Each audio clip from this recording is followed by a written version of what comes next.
The U.S. is taking control in the Strait of Hormuz, starting a blockade against Iran, then acting as the escort for shipping in the strait, and then collecting shipping fees themselves. Do you know what the result was?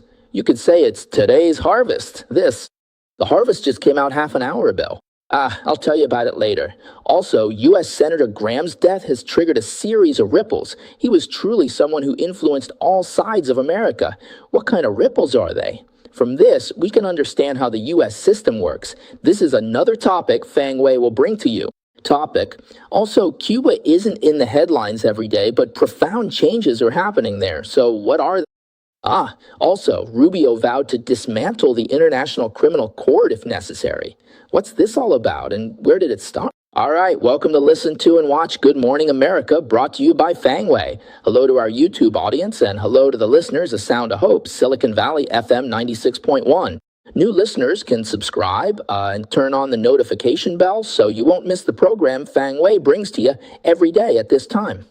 All right, let's get straight to the point. The U.S. military is in Hormuz, continuing to bomb Iran. President Trump has formally notified Congress to restart the war, which restarts the 60-day window where the president can act alone, since declaring war is up to Congress. But if the president carries out local strikes, the 60 days plus 30 days to end the war, which is a 90-day window, the president can decide for himself. So last night's 5-hour continuous attack on Iran, Central Command said it successfully hit major military targets inside Iran, including in 6 relatively large cities. And also, it further weakened Iran's ability to attack commercial shipping in the Strait.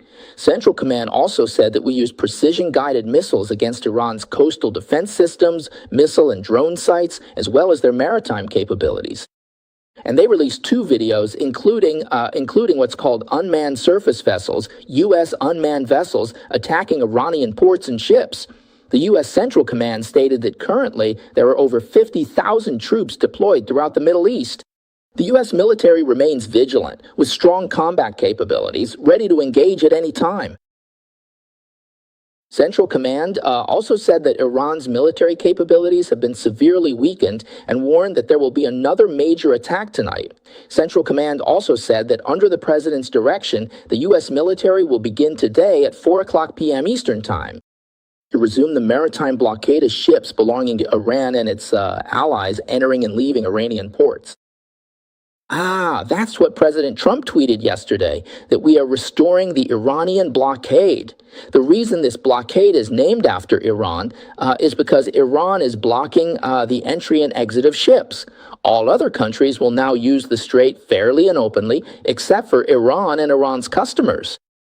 So President Trump said that the U.S. will call itself the guardian of the Strait of Hormuz. President Trump said that because of this, for the sake of fairness, all cargo will be compensated at a rate of 20%. What does that mean? It means for every ship that goes out, whatever the value of the cargo is, the U.S. military collects 20% as a transit fee. So President Trump said again today that the U.S. should be compensated for protecting the Strait of Hormuz, because we're protecting a very wealthy part of the world and we're spending money. So we should be compensated for providing protection. Now, this might sound a bit harsh, but doesn't it actually make sense? If you want safe passage, shouldn't there be a cost? Some people ask, what's the difference between you and Iran? Iran wants payment and you want payment. The Iranian foreign minister even joked that the U.S. is too expensive, while they charge less, only $2 million per ship. So what's the difference? There are 2, and this is my own take. First, Iran charges permanently, while the U.S. only charges during wartime. When Iran attacks ships and the U.S. provides an escort, that's when they charge, and they stop afterwards. So think about it strategically. Isn't this very clever? It basically turns Iran's attacks back into pressure on Iran, because Iran attacks merchant ships to force them to use its shipping lanes, right? To go through its toll booths. That's to get money. And the U.S. says, fine, since you're doing that, I'll protect the merchant ships, and everyone will pay me a fee to keep this going. So it first deprives Iran of the chance to get money, and second, it becomes a steady resource to counter Iran, because the money collected becomes the U.S. military budget. So, Iran, you keep attacking, and I'll keep collecting. If you don't stop, I won't stop collecting. So my resources to counter you will also be continuous. This is a bit like quitting smoking. As you know, the US doesn't ban cigarettes, but it collects a very high cigarette tax. And what is that tax used for? To promote quitting smoking. That's the idea. So Trump is now turning Iran's attacks on passing merchant ships into resources for counterattacks. So, of course, regarding Iranian Foreign Minister Arakchi mocking Trump, saying that a 20% fee is clearly too high. Our version of being fairer means don't go pay there. Come use my shipping lanes and I'll charge you less. But why exactly did President Trump do this? Do y'all remember? On April 2nd of last year, Trump introduced what I call the universal tariffs. The EU was immediately charged 20%, Japan 24%, and South Korea 25%. This was added on top of the 10% tariff. So what was the final result?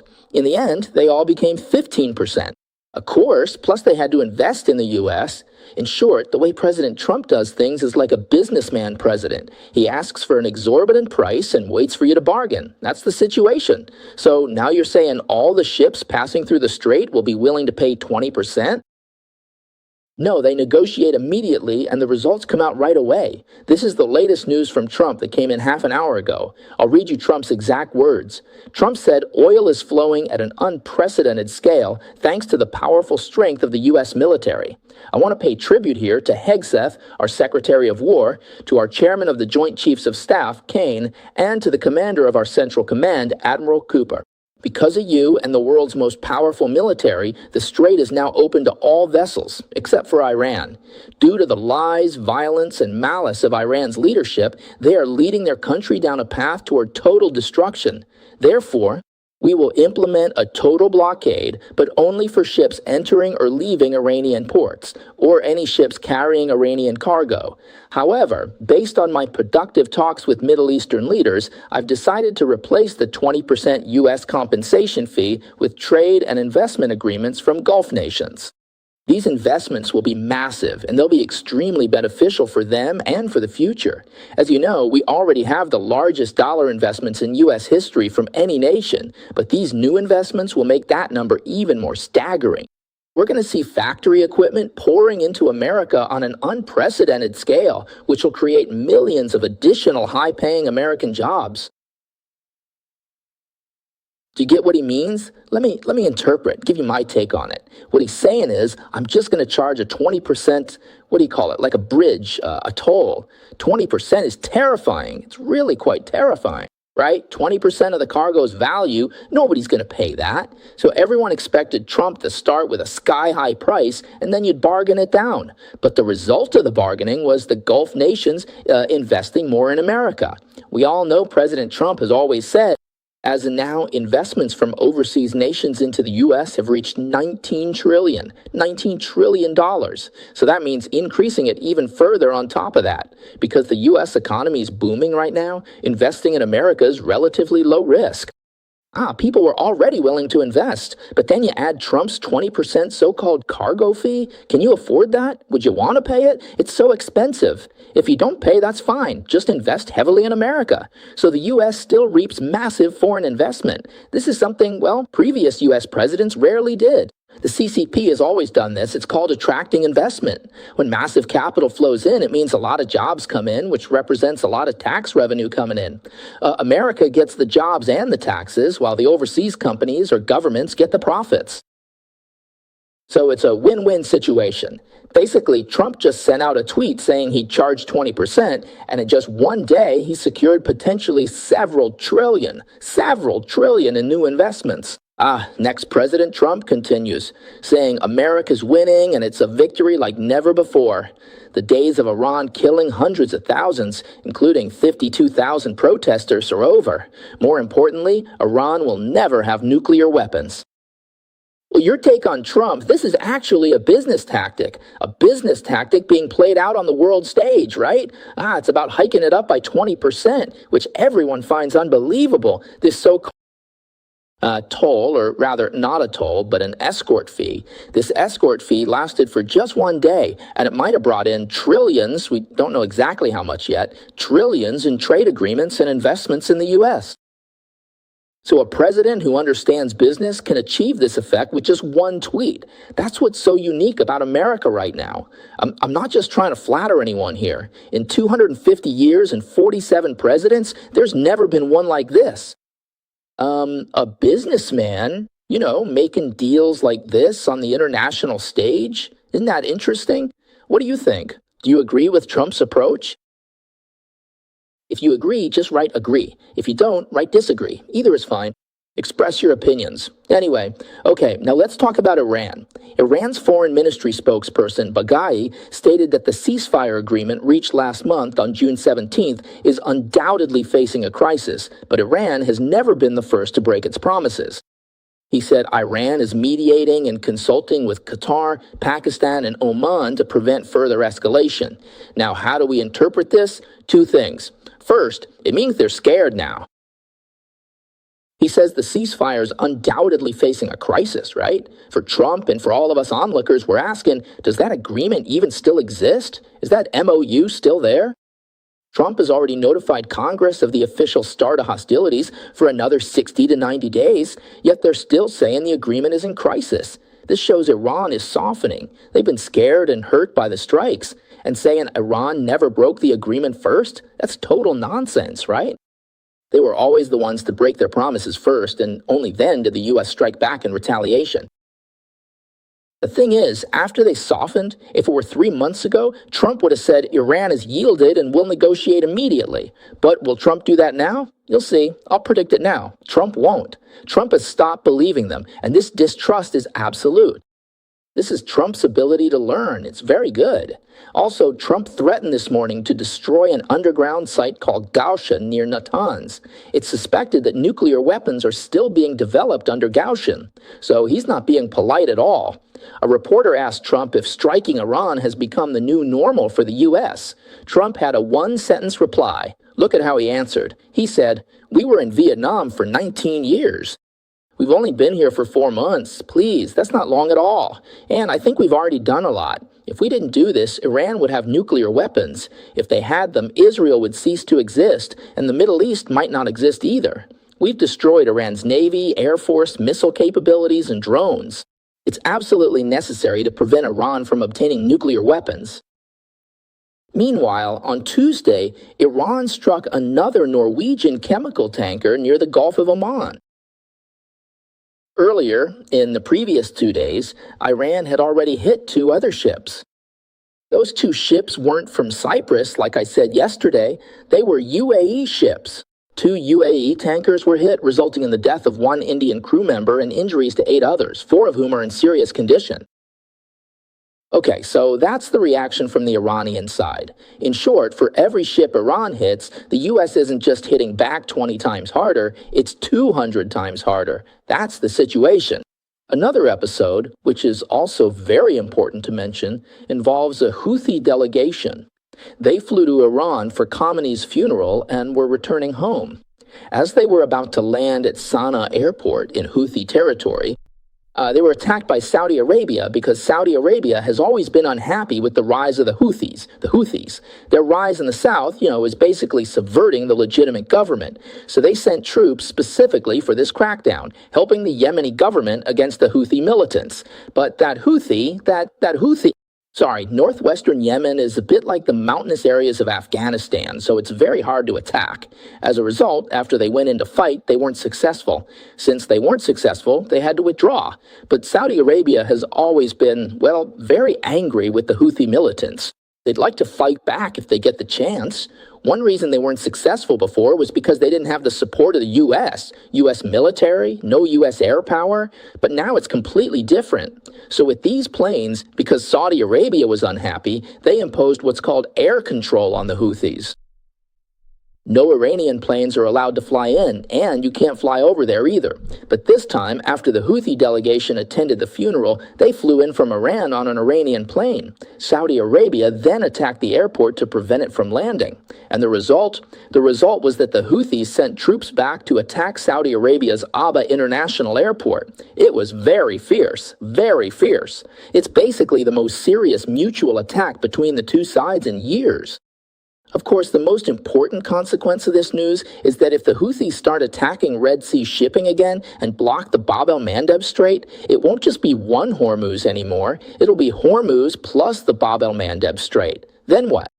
This is why international oil prices, I'll get to that in a bit, international oil prices rose sharply yesterday, up 10%, nearly 10%, and today they rose another 2%. This is because of the exchange of fire between Saudi Arabia and the Houthis I mentioned earlier, plus Trump saying, I'm going to charge 20% of what's called shipping fees. Because if you really charge a 20% shipping fee, the cost will be passed on to the consumer, and it will eventually be reflected in the price of crude oil, right? So crude oil, Brent crude, has already adjusted to $85 today. Okay, but what will actually happen? Actually, my next sentence is my own commentary. I think the Houthis are cowards, very afraid of trouble, so they might not actually do much. But regardless, international oil prices are affected by these things because of the worry. Because whether it's oil prices or the stock market, it's often a matter of public psychology, so they overreact. Now, President Trump will deliver a national address this Thursday, which is the day after tomorrow, at 9 p.m. Eastern Time. He then said, "Thank you for your attention to this matter." What does he want to talk about? No one knows. But many media outlets are inclined to guess, everyone's guessing, that it's related to the situation in Iran. What about you? Should we? Why don't you guess what Trump will say, what topics he'll discuss? This is the rapidly evolving situation in the Middle East. Okay, do you have any overall comments? You can leave a message. Yeah, anyway, I think the overall development of the situation is still pretty good.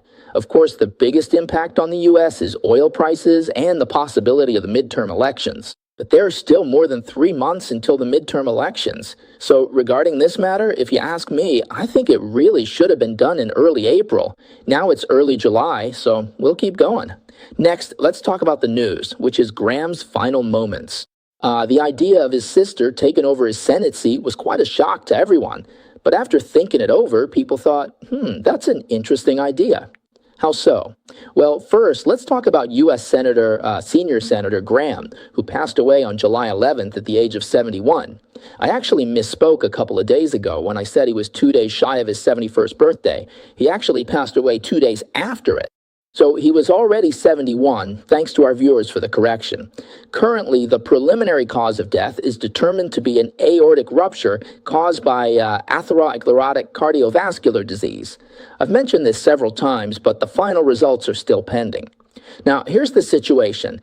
Alabama Senator Tuberville, right? Tuberville, he revealed what happened in those final moments.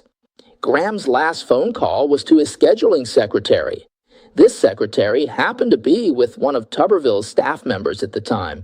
He called and said, "My chest hurts. I need someone to help me." Then his secretary said, "Well, call 911. He replied, "That's why I'm calling you. You call 911 for me."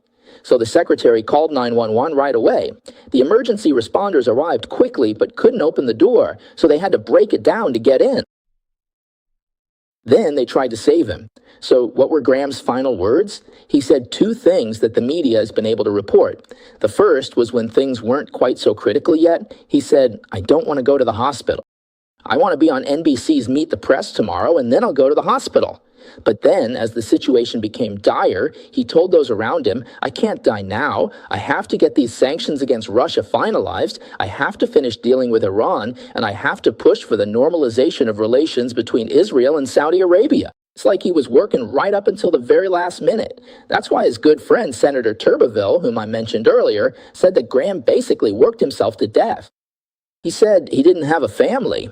He said, "We take vacations, we spend time with our families, but for him, his home and his vacation was just rushing to the airport to fly somewhere to serve his country."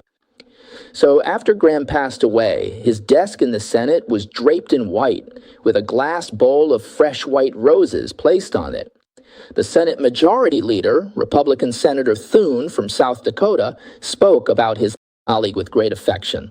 In his tribute, he said that without him, the hallways of the Senate already feel empty. He said he hoped that, in the end, he had just changed addresses, and that one day they would all laugh together again. So, who will take over Graham's seat? Well, at least two U.S. representatives have expressed interest in running for his seat. However, there will have to be new primaries. The Republican primary will be held again in November, the Democratic primary will start over, and then the midterm election will take place in November. Then the new term begins on January 3rd. So what happens between now and January 3rd? An interim appointment is needed, which the governor can make. This is crucial because Republicans only have a 3-seat lead in the Senate, right? 53 seats. We can't miss a single vote, right? So the governor can make an appointment, and there are many candidates. The lieutenant governor, a representative, a former senator, or a former representative could all do it. But President Trump said yesterday morning, I already have someone in mind. Then he announced it on X, which surprised everyone. What did he say? He said, I recommend his sister. This would be a wonderful tribute to Lindsey Graham. He loved her very much. He loved his sister dearly. Because when Lindsey, or Graham, was 20, both their parents passed away, and his sister was only 11 at the time. So Lindsey was like a father to her. He raised his sister and brought her up, so they were very close. Then the governor of South Carolina announced in the afternoon that he was appointing his sister, Darlene Graham Nordone, since she's married now, Nordone is her married name, to take over until a new senator is officially elected. I'll just comment that the governor did this first out of respect for Graham, and second because he was willing to do it. He said, I think Lindsey would have wanted it this way. I plan to appoint his sister to honor him. To Lindsey, I want to say how much I miss you. It's beyond words. I will handle this well. I understand. So clearly, Trump has a lot of influence, and the governor pretty much follows his lead. So Lindsey's sister, Graham's sister, will serve as senator until January 3rd, while voters decide in November who to elect next. Who exactly is his sister? Well, his sister is actually someone who has always stayed out of the public eye. She's married to Larry Nordone, has 2 daughters, and has always focused on being a devoted wife and mother. She's never held an elected office, only serving as a commissioner on the South Carolina Commission for the Blind, helping blind and visually impaired residents in the state get assistance and find jobs. The only other thing she did was help with her brother's campaign, so this was actually proposed by South Carolina's other U.S. Senator, Tim Scott. That guy. Wait, not Tim Scott. Tim Scott, yes, Tim Scott, the black senator. He asked the sister, are you willing? And she said, okay.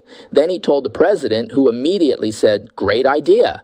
Then the governor agreed, and Senate Leader Thune agreed. Everyone was on board. The reason is simple. Everyone respected Graham so much, and this was their way of honoring and remembering him. So basically, his sister, an ordinary citizen who's never done anything like this, is now a U.S. Senator for South Carolina. That's how it happened.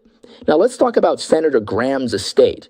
He served in the U.S. Air Force for 33 years, retiring as a colonel, and served in Congress for 24 years, with some overlap, of course. He passed away while in office, and his total net worth isn't exactly clear, but it's estimated between $1 and several million, with $1.5 million being the widely accepted figure. If it really is $1.5 million, he lived quite modestly. That amount includes everything, like his home in D.C., which is a townhouse valued at $890,000. He also has a house in South Carolina, right? He needs a place to stay when he goes back home.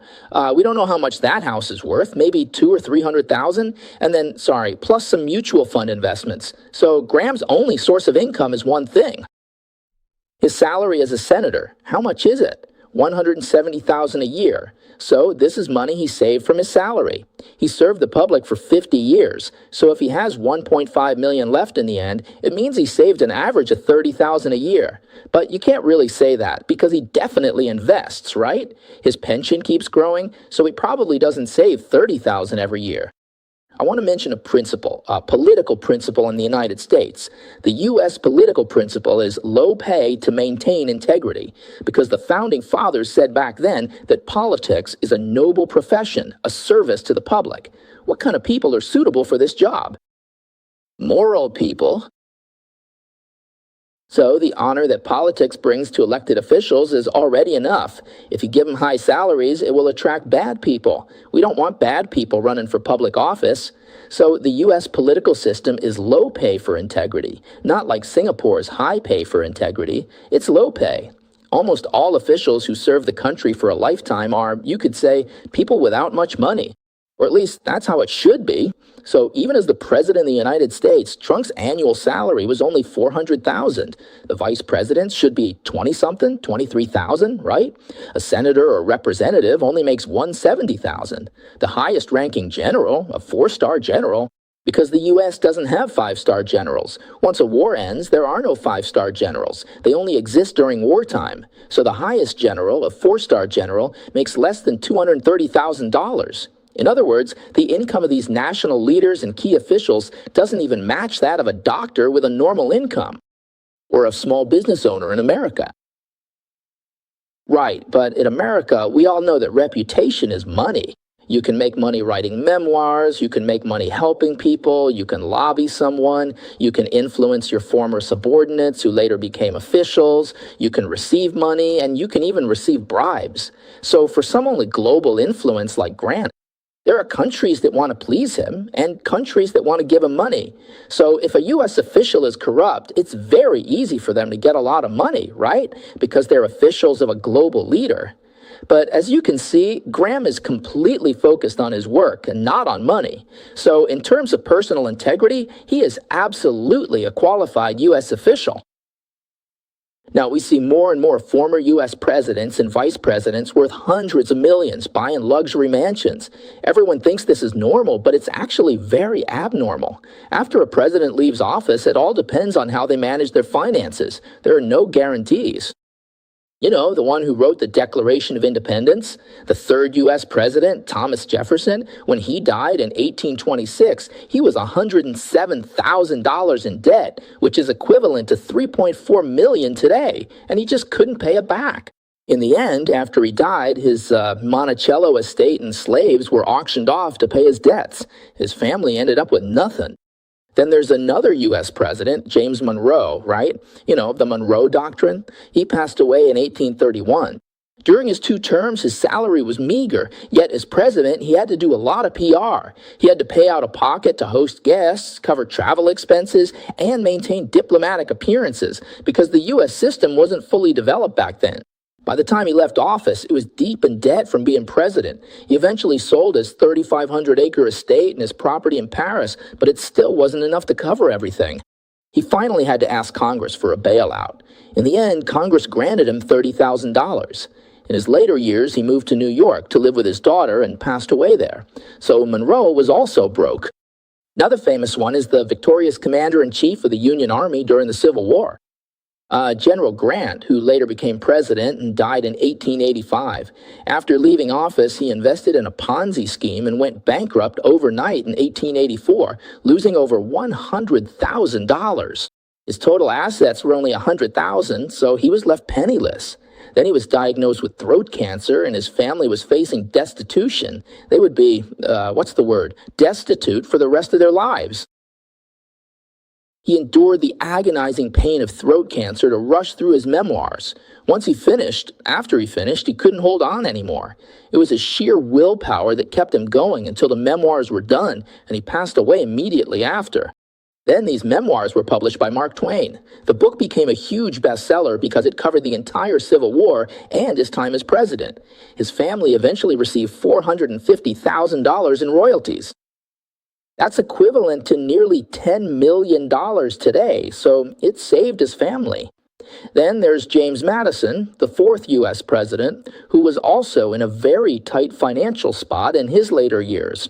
And more recently, there's Harry Truman. Truman was also broke after leaving office, but he refused. He refused to monetize his status as a former president. He lived a very simple life because President Truman's finances were, very strained. That's why Congress didn't pass the Former Presidents Act until 1958, establishing a presidential pension. We couldn't have our presidents ending up destitute or even dying in poverty. So it was really pushed forward because of President Truman's situation. Nowadays, after a president retires, they get a pension at $250,000 a year. That's about 60% of their presidential salary. Plus, there are public funds for travel expenses and office rent. That's America for you. That's the situation in the U.S. It's really the concept of a citizen president.